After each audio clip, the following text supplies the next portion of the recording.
Parasakthi audio லான்ச்சில் வந்து திரு சிவகார்த்திகேயன் அவர்கள் பேசும்போது சிலர் டார்கெட் பண்ணி ஒரு சைபர் புல்லிங் மாதிரி பண்ணுறாங்க என்ன அப்படின்னு சொல்கிறாரு. யாரை குறிப்பிட்டு பேசுகிறாரு? இல்லை, சிலர் வந்து தொடர்ச்சியாக சிவகார்த்திகேயனுக்கு எதிராக பேசிக்கிட்டு இருக்காங்க. இந்த படம் அந்த படத்தோட கிளாஷ் ஆகுது அப்படிங்கிறது கன்ஃபார்ம் ஆனதுலேருந்தே தொடர்ச்சியாக சிவகார்த்திகேயன் வேணும்னே பண்ணுறாரு, சிவகார்த்திகேயன் நன்றி இல்லாதவர், சிவகார்த்திகேயன் கொடுத்த அந்த துப்பாக்கி கொடுத்தா அதை தூக்கி தலையில் வச்சுட்டாரு, இப்படியெல்லாம் வந்து உளறிக்கிட்டு இருக்காங்க. இது அடிப்படை அறிவு இல்லாதவன் தான் இதெல்லாம் செய்வான்.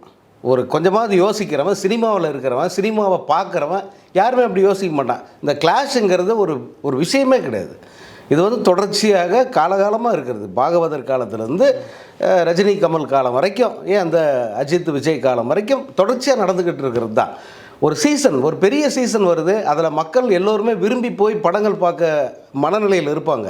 அந்த நேரத்தில் வந்து பல படங்கள் கிளாஷ் ஆகிறது வழக்கம். பொதுவாக பொங்கல் நான் சொல்கிறது 90களில், ஏன் 2000 ஆரம்பத்தில் கூட பொங்கல் தீபாவளின்னா 15 படம் 14 படம்லாம் கிளாஷ் ஆகிருக்கு.